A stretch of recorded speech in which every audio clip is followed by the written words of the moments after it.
Hey everyone, welcome back to my YouTube channel. तो जैसा कि मैंने बताया था कि हम लोग एसक्यूएल सीख रहे थे, एक प्लेलिस्ट चल रहा था, तो उसमें हम लोग एसक्यूएल प्रैक्टिस कर रहे थे। हम लोग ओरेकल एपेक्स में कर रहे थे, जैसा कि मैं आप लोग को दिखाता हूँ। यहाँ पे हम लोग ये इसमें कर रहे थे, ओरेकल एपेक्स के प्लेटफॉर्म में। तो यहाँ पे क्या है कि यहाँ पे हमें ऑलरेडी डेटा सेट बना हुआ मिलता है। हम लोग जस्ट डेटा सेट को इंस्टॉल करते हैं और उस पर क्वेरी करना स्टार्ट करते हैं। अगर चाहें तो हम यहाँ पे अपना टेबल क्रिएट भी कर सकते हैं, लेकिन टेबल क्रिएट करने के लिए आपको क्वेरी वगैरह लिखना पड़ेगा यहाँ पे भी, ओरेकल एपेक्स में भी। उससे अच्छा मैं एक अलग लोकल सेटअप कर रहा हूँ सिस्टम में। तो वो सेटअप कैसे करते हैं मैं आपको आज दिखा देता हूँ। और यहाँ पे हम लोग ओरेकल एपेक्स सीख रहे थे, मतलब कि ओरेकल डेटाबेस सीख रहे थे। तो इस बार मैं आप लोग को कुछ अलग बता रहा हूँ और वो प्लेटफॉर्म का नाम होगा पोस्टग्रीएसक्यूएल। ठीक है, तो जैसे कि मैं अगर आगे चल के प्रोजेक्ट वगैरह पे बताऊँ, डेटा माइग्रेशन का प्रोजेक्ट बनाऊँ, तो उसमें क्या होगा कि अगर हमारा लोकल सेटअप रहेगा तो हम लोग डेटा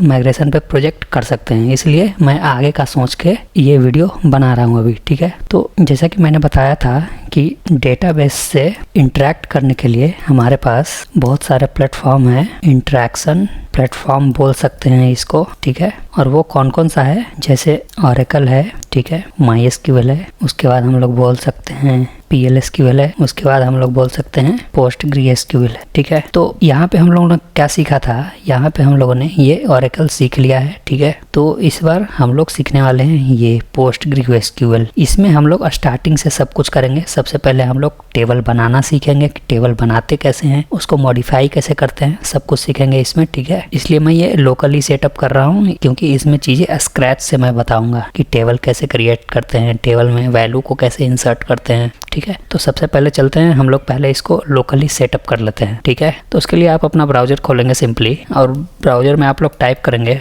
पोस्टग्रीएसक्यूएल। ठीक है, ये टाइप करने के बाद आपको ये पोस्टग्रीएसक्यूएल के ऑफिशियल वेबसाइट पे लेके जाएगा। यहाँ पे आप लोग देख रहे होंगे कि एक डाउनलोड का बटन है, इस पे आप लोग क्लिक करेंगे। यहाँ पे क्लिक करने के बाद यहाँ पे आपको अपना ऑपरेटिंग सिस्टम सेलेक्ट करना होगा। आप लिनक्स सिस्टम पे हैं या मैक पे हैं या विंडोज़ पे हैं, आपको अपने हिसाब से आपको सेलेक्ट कर लेना है। मैं फ़िलहाल मैक ओएस पे हूँ तो मैक ओएस सेलेक्ट करूँगा। ठीक है, मैक ओएस सेलेक्ट करने के बाद यहाँ पे आपका लेटेस्ट वर्जन यहाँ पे देखने को मिलेगा, जो कि 17 है। ठीक है, तो यहाँ पे आप लोग देख सकते हो कि 17 वर्जन लेटेस्ट यहाँ पे चल रहा है। ठीक है, उसके बाद इंस्टॉल करने के लिए सबसे पहले आपको ऊपर में को ऑप्शन दिख रहा होगा, डाउनलोड द इंस्टॉलर। इस पे आप लोग क्लिक करेंगे। क्लिक करने के बाद यहाँ पे भी आप लोग लेटेस्ट वर्जन देख सकते हैं डिफरेंट प्लेटफॉर्म के लिए। जैसे लिनक्स के लिए यहाँ पे दिया हुआ है, ठीक है, 17.2 है। लिनक्स 64 बिट के लिए है, ठीक है ये, और लिनक्स 32 बिट के लिए ये है डाउनलोड बटन। ठीक है, तो आप लोग अपना आर्किटेक्चर, सिस्टम आर्किटेक्चर चेक कर लेना, उसके हिसाब से डाउनलोड कर लेना। ठीक है, यहाँ पे मैक ओएस के लिए एक ही दिया है। ठीक है,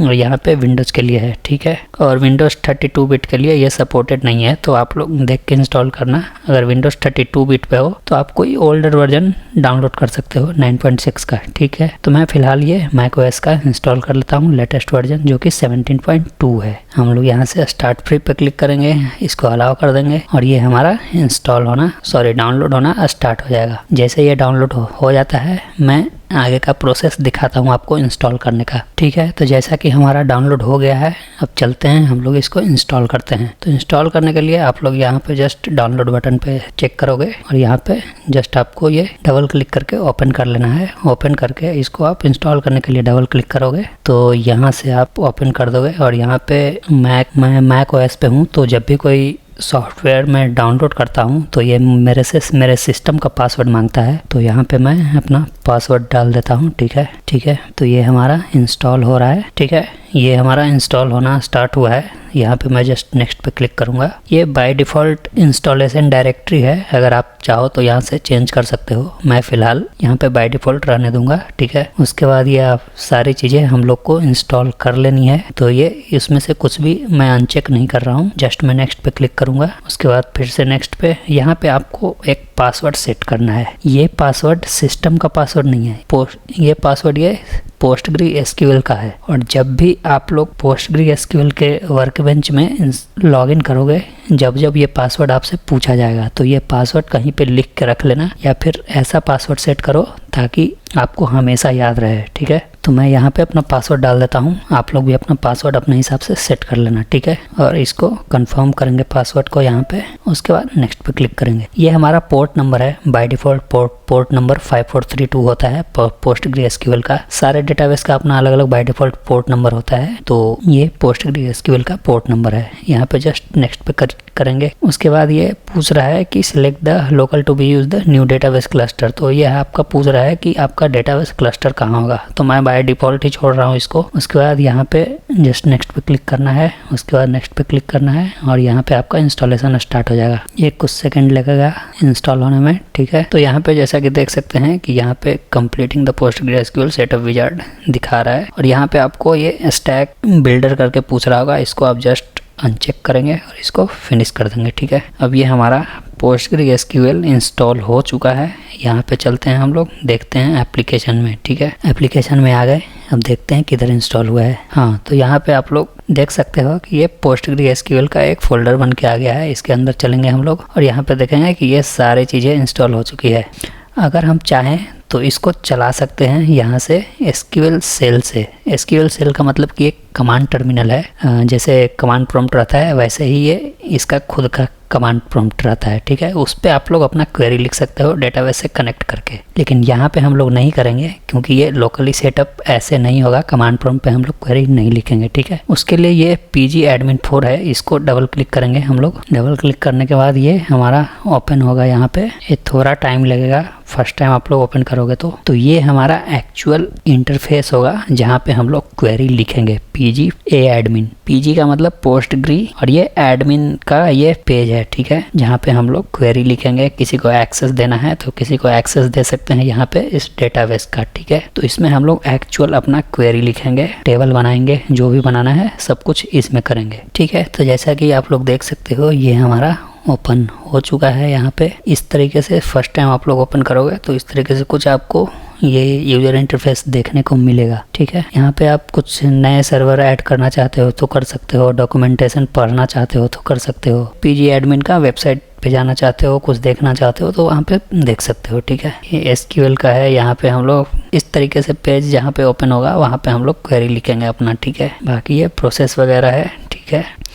ये हमारा सर्वर है, ठीक है। सर्वर के अंदर यहाँ पे आपको दिख रहा होगा। अब देखिए यहाँ पे जैसे ही सर्वर को आप एक्सपैंड करोगे तो यहाँ मैं दिखाता हूँ फिर से, ठीक है। जैसे देखो ये लेफ्ट साइड में हमारा एक सर्वर दिख रहा है, जैसे वहाँ पे लोकली सेटअप हमने सर्वर किया था बाय डिफॉल्ट, तो यहाँ पे सर्वर को आप एक्सपैंड करोगे तो यहाँ पे आपको पासवर्ड पूछेगा। तो जो पासवर्ड हमने इंस्टॉल करते टाइम इसको सेट किया था वही पासवर्ड यहाँ पे डालना है, ठीक है। इसलिए मैं बोला था आपको पासवर्ड हमेशा याद रखना है। पासवर्ड डालने के बाद आप सेव पासवर्ड इसको कर सकते हो हमेशा के लिए, ठीक है। तो शायद बार बार आपको ना मांगे। उसके बाद यहाँ पे ओके कर दो, ठीक है। ओके करने के बाद क्या होगा कि ये सर्वर से हमारा कनेक्ट हो जाएगा। कनेक्ट होने के बाद यहाँ पे आप लोग देख सकते हो सब कुछ, ये कमेंट्स वर्जन वगैरह की करेंट वर्जन PostgreSQL का हमने क्या इंस्टॉल किया है 17.2 64 बिट आर्किटेक्चर के लिए, ठीक है। यहाँ पे आप लोग सारे कुछ देख सकते हो, ठीक है। यहाँ पे एक चीज है Kerberos ऑथेंटिकेशन, तो ये बेसिकली ऑथेंटिकेशन टाइप है, मतलब सिक्योरिटी बढ़ाने के लिए। अगर चाहो तो आप इनेबल कर सकते हो। ये GSS इनक्रिप्टेड है, तो ये सब बेसिकली सिक्योरिटी पर्पस है। तो हम लोग अभी नहीं करेंगे, बाद में अगर ज़रूरत पड़े, अगर प्रोजेक्ट वगैरह बनाएंगे तो उस टाइम हम लोग करेंगे, ठीक है। अभी फिलहाल ऐसे ही मैं छोड़ देता हूँ। तो यहाँ पे आप लोग चीज़ें देख सकते हो जस्ट, ठीक है। उसके बाद हमारा यहाँ पे डेटाबेस है, ठीक है। तो डेटाबेस को जैसे एक्सपेंड करोगे तो देखो अभी हमारे पास डेटाबेस को एक्सपेंड करने के बाद इतने सारे अंदर आपको फोल्डर मिलेंगे। पहला फोल्डर है पोस्टग्रेस का। पोस्टग्रेस में आपको ये डेटाबेस मिलेगा पोस्टग्रेस, ठीक है, OID। और ये ऑनर आप चाहो तो किसी और को भी ऐड कर बना सकते हो। नहीं, मतलब ऑनर तो आप ही रहोगे, लेकिन आपको किसी और को एक्सेस देना है तो आप दे सकते हो, ठीक है। तो इस तरीके से आप लोग यहाँ पे चेक कर सकते हो। उसके बाद यहाँ पे लैंग्वेज वगैरह, स्कीमा हमारे काम का चीज़ है, ठीक है। तो स्कीमा में यहाँ पे देखो फॉरेन टेबल्स है, ये सब चीज़ें हम लोग आगे पढ़ेंगे, ठीक है। व्यूज और टाइप्स, टेबल्स, ये सब सारी चीज़ें हम लोग एक एक करके देखेंगे। तो अभी तो बस हम लोग सेटअप किए हैं, आगे डेटाबेस कैसे बनाते हैं और डेटाबेस के अंदर टेबल कैसे बनाते हैं, वो सारी चीज़ें इसमें हम लोग सीखेंगे, ठीक है। तो आई होप कि आपको ये वीडियो समझ में आ गया होगा और आप लोग भी लोकल सेटअप कर लोगे। तो इस वीडियो को इतना ही रहने देते हैं, बाकी मिलते हैं नेक्स्ट वीडियो में। तब तक के लिए थैंक यू।